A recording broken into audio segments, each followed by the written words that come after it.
Bonsoir à tous, je suis ravie de vous retrouver dans votre journal sur TV Vendée en ce lundi 1er décembre.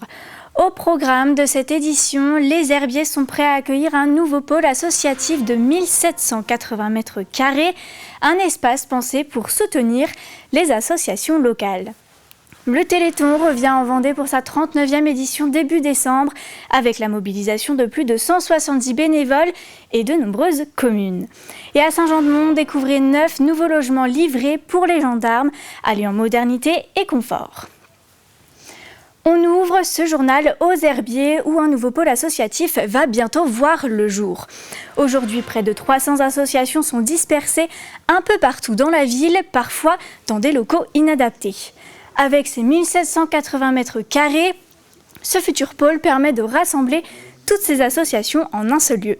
Un projet à 2,7 millions d'euros conçu pour soutenir leur développement et mettre en valeur leurs activités. C'est un projet ambitieux que nous avions de longue date et qui est très attendu de la part des associations. Nous avons aux herbiers 300 associations et qui étaient un petit peu éparpillées à droite à gauche dans des salles qui parfois pouvaient être un peu vétustes. Et donc nous avons décidé avec l'équipe municipale de créer un pôle associatif dans le prolongement d'un pôle solidarité qui est juste à côté. Donc dans le prolongement, nous créons ce grand pôle qui va accueillir dans un espèce de bâtiment mutualisé toutes les associations qui ont besoin de vivre leur vie associative. Et ce qui est super chouette, c'est qu'on va pouvoir aussi mettre le guichet des associations et des manifestations à l'intérieur de ce pôle associatif. Ça veut dire que les associations, pendant leurs réunions ou pendant leurs événements ou pendant leurs activités, pourront directement venir voir les filles au guichet pour demander ce qu'ils ont besoin, s'ils veulent du matériel, s'ils veulent une nouvelle manifestation, s'ils veulent créer quelque chose ou voir par rapport à leur statut, à leur comptabilité et tout. Nous, on sera là, juste à côté d'eux pour répondre à leurs questions. Ils n'auront pas besoin d'envoyer des mails ou de nous appeler, on sera juste à côté. Cap sur le Téléthon qui revient en Vendée pour sa 39e édition. Les 5 et 6 décembre, plus de la moitié des communes ont déjà confirmé leur participation et sur le terrain, ce sont 170 équipes de bénévoles qui se mobilisent pour accompagner toutes les animations. Pour la première fois, une partie de l'événement sera diffusée en direct sur la Web TV spéciale créée par l'AFM Téléthon. Une mobilisation qui touche petits et grands et sur lesquels Louise Ménoury s'est rendue pour nous montrer l'ambiance sur place. Pour cette 39e édition, plus de 300 lieux d'animation sportive, culturelle ou encore de restauration seront présents partout sur le territoire vendéen. Un nouveau record de participation est attendu. L'an dernier, la barre avait déjà été franchie avec 1 600 000 € collectés. Le bénévolat est très fort en Vendée. Et d'autre part, la démographie vendéenne fait que nous avons de nombreuses communes avec des artisans, des commerçants, une vie locale qui fait que c'est plus facile peut-être d'organiser le Téléthon que dans des grandes cités urbaines. Si on ramène à la population, effectivement, on est à peu près à 1,80 € par habitant en Vendée. La moyenne nationale est à 1,30. La Vendée est un des départements effectivement les plus généreux. On observe depuis le Covid d'ailleurs une montée très nette des dons en ligne et donc qui s'ajoutent à des animations extrêmement toujours aussi vivaces. Tout ceci permet d'avoir de très bons résultats du Téléthon en Vendée et nationalement également.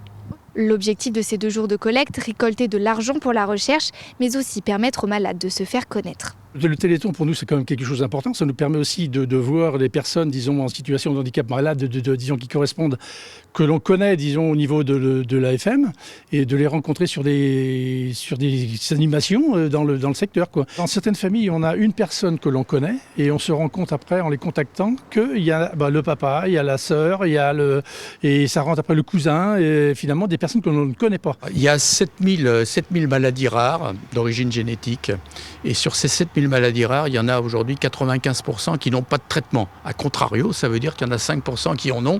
Et ça, c'est formidable parce que le Téléthon remplit son rôle, qui est de faire avancer la recherche et de sauver des vies.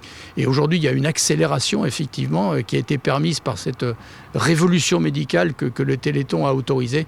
Cette année, le plateau du Téléthon s'installera au ciel à La Roche-sur-Yon. Des malades et leurs familles, des chercheurs ou encore des artistes y seront reçus. Les gendarmes de Saint-Jean-de-Mont ont désormais pris possession de leur nouveau logement construit par la ville avec l'aide de la société Orion. Les travaux de réhabilitation de la gendarmerie se poursuivent. Chaque appartement du T2 au T5 bénéficie d'une pièce de vie, d'un jardin privatif donnant sur la forêt. Le coût total de l'opération s'élève à 4,3 millions d'euros. Oui, bien sûr, c'est calme, mais n'oubliez pas que nous avons une ville qui a à peu près 9000 habitants l'hiver et qui peut passer à plus de 100 000 l'été, qui donc devient une grande ville et qui amène son lot d'insécurité, de soucis d'incivisme, de petits problèmes, mais il est essentiel pour nous d'avoir des renforts. Donc c'est pour ça que non seulement il y a ces logements pour les gendarmes, mais également la rénovation de la caserne qui se fait dans un deuxième temps, a également des logements pour accueillir les saisonniers, de manière à les accueillir également dans de très bonnes conditions.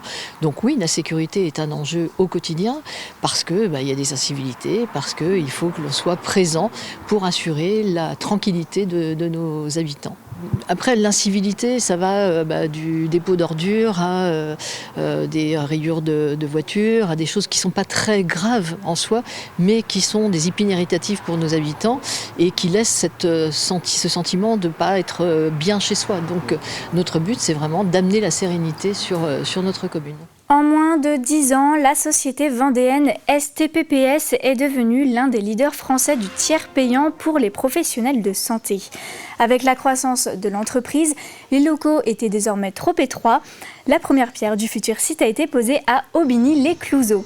Au programme, 819 mètres carrés de bureaux et 75 postes de travail. Tous les salariés étaient présents pour lancer ce nouveau chapitre. STPPS est en très forte croissance depuis la création en 2018 par Romuald Bossard. Et cette très forte croissance fait que on est dans des bâtiments qui sont devenus exigus, même très, très exigus.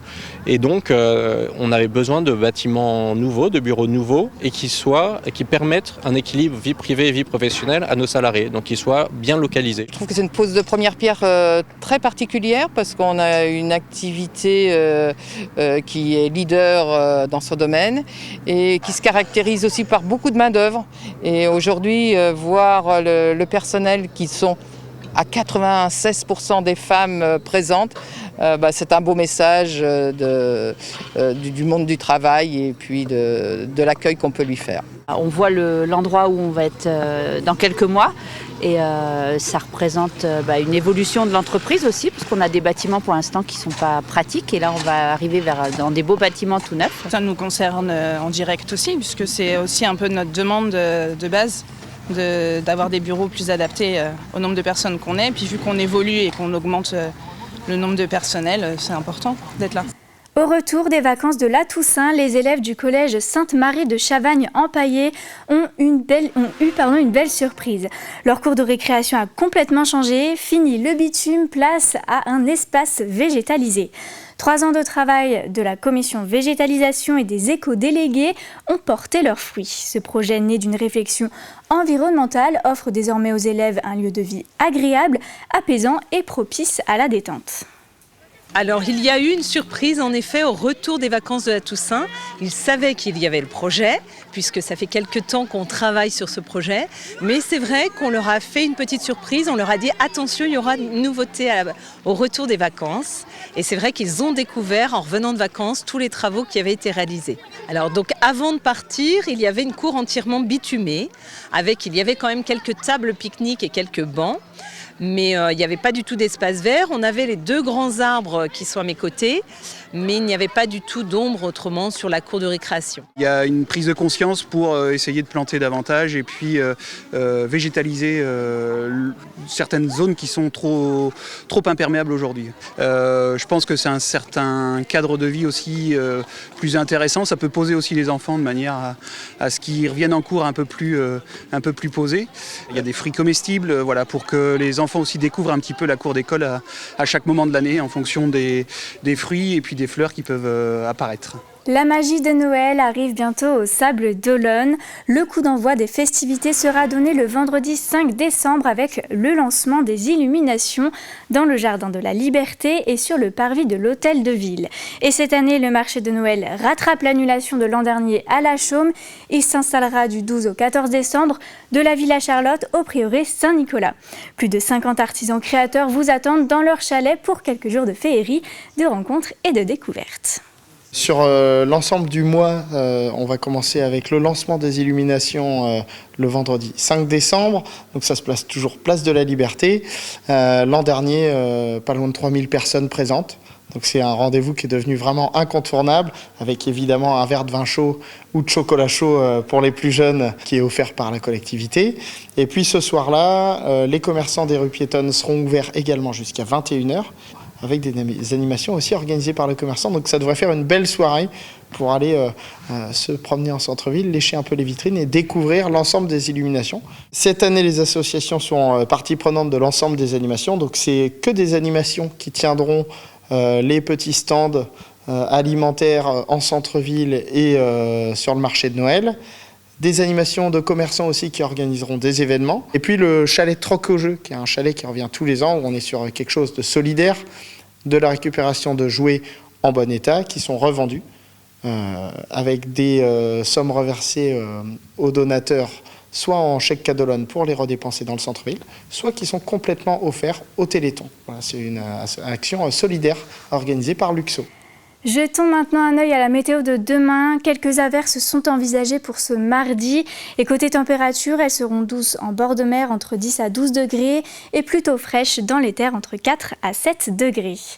C'est la fin de ce journal. Merci à tous de l'avoir suivi. Vous pouvez retrouver Paul Deswatines dans 85 chrono tout à l'heure à 18h45. En attendant, je vous souhaite une très belle soirée.